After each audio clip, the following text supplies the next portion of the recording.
یوم عاشورہ قرآن و حدیث کی روشنی میں یہ آج کی درس کا عنوان ہے۔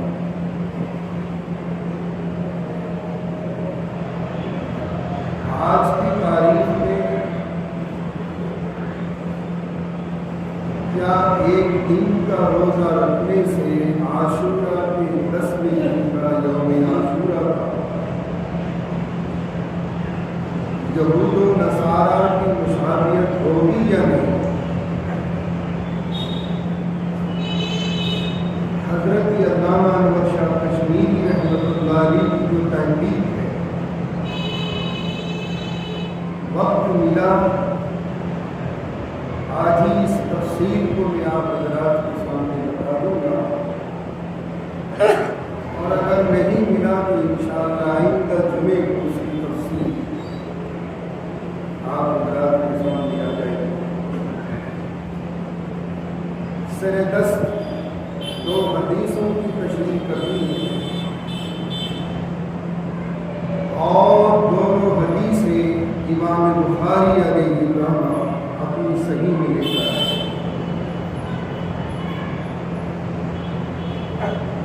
سب سے پہلے تو آپ نے ذہن نشین بنوا لی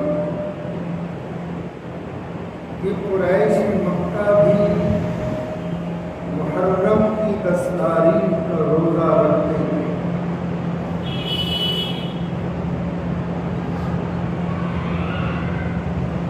اور قریش مکہ کا ایک اصول تھا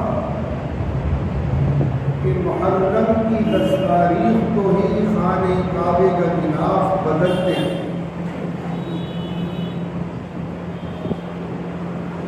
یہ سلسلہ آج تک چلا آ رہا تھا۔ شاہ فیصل، شاہ فہد کے دور، شاہ عبداللہ کے دور پر غالباً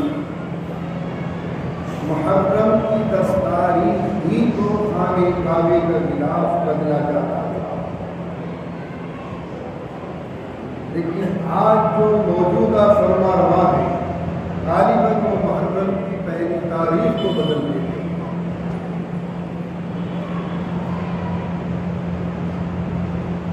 یوم عاشورہ کا روزہ رکھنا قریش مکہ رکھتے تھے، اور ممکن ہے کہ ان حضرات کے پاس ملت ابراہیمی کی کوئی روایت پہنچی، دین حنیف، کیونکہ قریش کے جو بہت سی خصلتیں تھیں، بہت سی عادتیں تھیں، وہ ہماری شریعت بن گئی۔ اسلام نے ان کو شریعت کا درجہ دے دیا۔ برائیاں تو تھیں کتنی تھیں، لیکن اچھائیوں کے شعبے بھی قریش مکہ کے معاشرے میں موجود تھے۔ ذہن نشین کرتے رہیے ساری باتیں۔ تو ملت ابراہیمی کی کوئی روایت ان تک پہنچی ہو کہ یوم عاشورہ کا روزہ کمپلسری تھا ان کے یہاں، یعنی محرم کی 10 تاریخ کا۔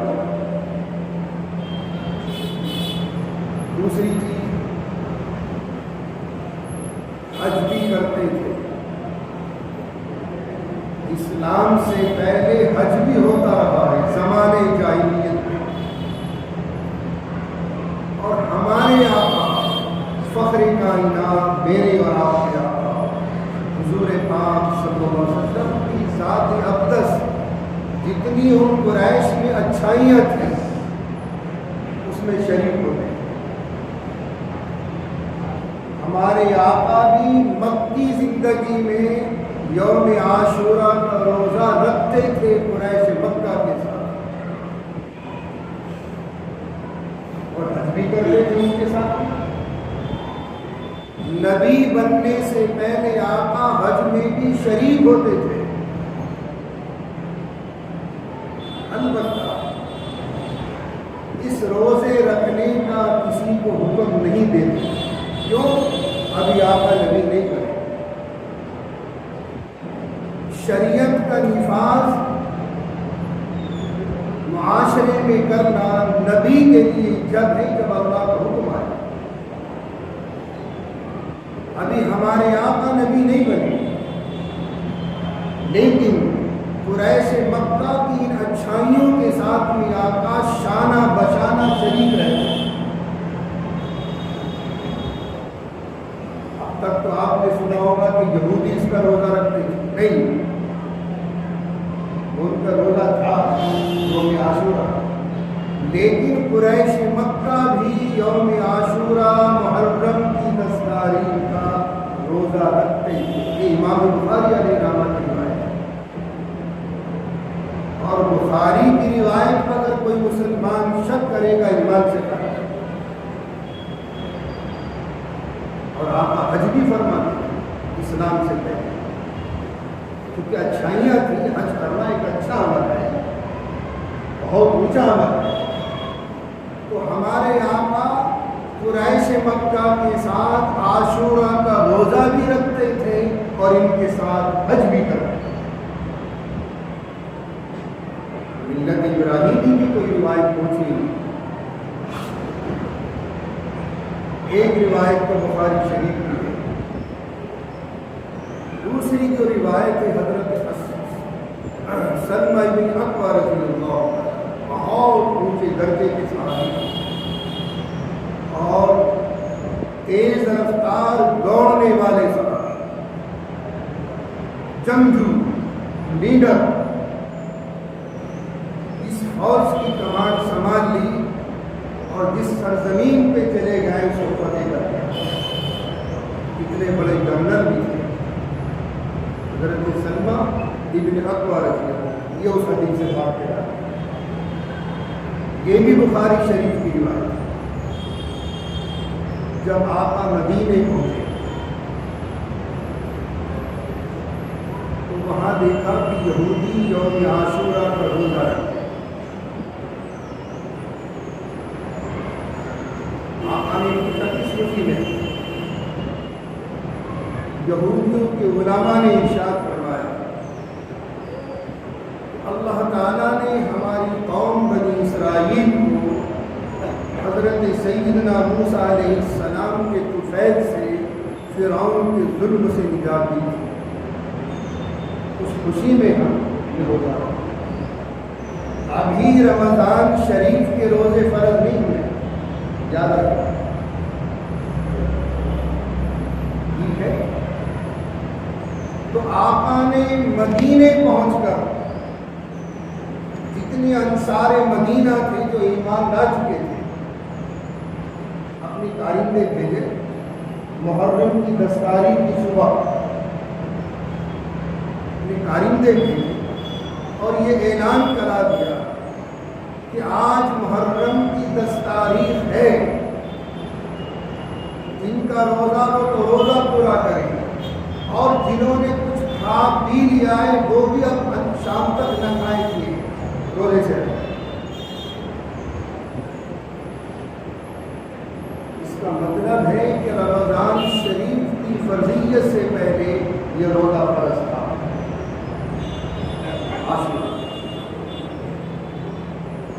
آپ کے کارندوں نے اعلان کر دیا مدینے کے اطراف و جوانی میں کہ جو لوگوں نے نیت کر لی روزے کی وہ تو روزہ رکھے عاشورہ کا، لیکن اگر کسی نے کھا پی لیا ہے وہ بھی اب شام تک بھوکے رہے، وہ بھی نہ کھائے۔ اتنا اہتمام تھا۔ یہ بخاری شریف کی دوسری روایت۔ اب تیسری روایت سنیے۔ عاشورہ کا روزہ ایک روزہ رکھنا کا ثواب 30 روزے رکھنے کی برابر ملتا ہے۔ ایک روزہ رکھنے کا ثواب عاشورہ 30 روزوں کی برابر ثواب ملتا ہے۔ اور اگر ہم نے 2 دن کے روزے رکھیے 9، 10 یا 10، 11 تو 60 روزوں کا ثواب ہے۔ اس حدیث پاک کے راوی حضرت عبداللہ بن عباس رضی اللہ تعالیٰ عنہ محرم کا روزہ رمضان شریف کی فرضیت کے بعد، اس کی افضلیت کے بعد اگر کوئی نفلی روزہ افضل ہے تو وہ عاشورہ کا روزہ، یوم عاشورہ۔ اب ایک بات اور ذہن نشین فرما لیں، آقا نے تمنا کی تھی کہ ان کی مشابہت نہ ہو یہودیوں کی،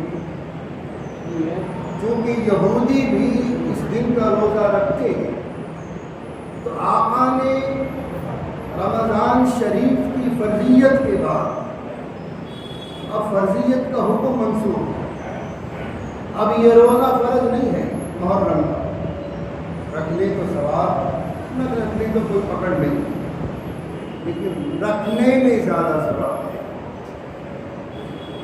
آقا نے ارشاد فرمایا اگر میں زندہ رہا آئندہ سال 2 روزے رکھوں گا تاکہ ان کی مشابہت ہو۔ غیروں کی کسی نیک عمل میں مشابہت کرنا یہ اسلام اجازت نہیں دیتا۔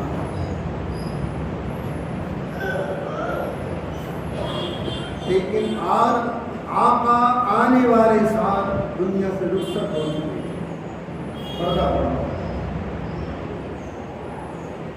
بہرحال ایک روزہ رکھ لو یا 2 روزے رکھو یا پورے مہینے رکھو یا پورے 10 دن رکھو، ثواب ثواب۔ عاشورہ کا روزہ یہ رمضان شریف کی افضلیت کے بعد اگر نفلی روزوں میں کوئی روزہ افضل ہے تو وہ ماہ محرم کا روزہ۔ عاشورہ کہتے ہیں محرم کی 10 تاریخ، عاشور عشر کی جمع ہے جس کے معنی 10 کیا ہے۔ تیسرا مسئلہ ذہن نشین فرما دیں،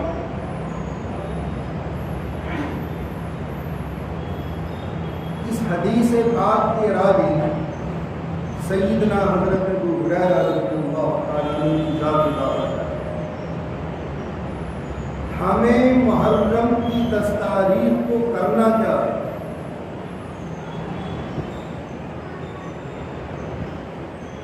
دیکھیے تعزیے نکالنا، جلوس نکالنا، اکھاڑوں کا ہونا، بلوں کا آچنا، یہ اسلام کے مخالف ہے، اس کی اسلام اجازت نہیں، یہ تو بدعت ہے ساری چیزیں۔ ہمیں محرم کی 10 تاریخ کو کرنا کیا ہے جو قرآن و حدیث سے ثابت ہے؟ ایک تو روزہ رکھیں، اگر دم خم ہے تو 14.5 گھنٹہ 15 گھنٹے کا روزہ ہوگا، یہ روزہ سب سے بڑا دن ہے آج کل کی تاریخوں میں، رکھیے اللہ ہمت دے گا۔ اس بیچ میں شہری کا ٹائم لگا دوں اہل دہلی کے لیے 3:50 آخری وقت ہے شہری، حالانکہ اصل ٹائم تو 54 پہ ختم ہوگا، دونوں دن کل اور پرسوں، لیکن 3:50 تک شہری سے فارغ ہو جائے اہل دہلی کے لیے یہ وقت۔ یو پی والوں کا ٹائم الگ ہوگا، بہار والوں کا الگ ہوگا، بنگال والوں کا الگ ہوگا، پنجاب والوں کا الگ ہوگا، اہل دہلی کا ٹائم یہ ہے کہ 3:50 پر شہری سے فارغ ہو جائے۔ عاشورہ کے دن ہمیں کرنا کیا ہے؟ سیدنا حضرت ابو ہریرہ رضی اللہ تعالیٰ عنہ حدیث سے پاک کے راوی ہیں، ایک تو روزہ رکھو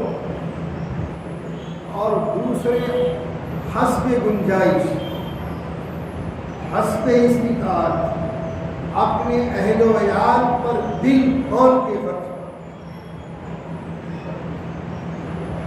اچھے سے اچھا کھانا بنواؤ، اچھے سے اچھا پکاؤ، اچھے سے کھلاؤ، اہل و عیال کو بھی کھلاؤ، عزیز و اقارب کو بھی کھلاؤ، خود بھی کھاؤ۔ آقا نے ارشاد فرمایا کہ جو میرا امتی عاشورہ کے دن فراخ دلی سے کام لے گا، اپنے اہل و عیال پر اچھے سے اچھا کھانا پکا کر کھلائے گا، خرچ کرے گا، پورے سال کے دن اس کو رزق کی تنگی نہیں۔ اس میں کنجوسی سے کام مت کرنا، جتنی بھی گنجائش، دل کھول کے فراخ دلی سے کام لینا، اچھے سے اچھا پکاؤ، خود بھی کھاؤ، اہل و عیال کو بھی کھلاؤ، عزیز و اقارب کو بھی کھلاؤ، پورے سال کبھی رزق کی تنگی نہیں آئے گی۔ یہ میرے نبی کا فرمان ہے۔ عاشورہ آج کی تاریخ میں، آج کی صدی میں کیا ایک دن کا روزہ رکھنے سے یہود و نصارہ کی مشابہت ہوگی یا نہیں؟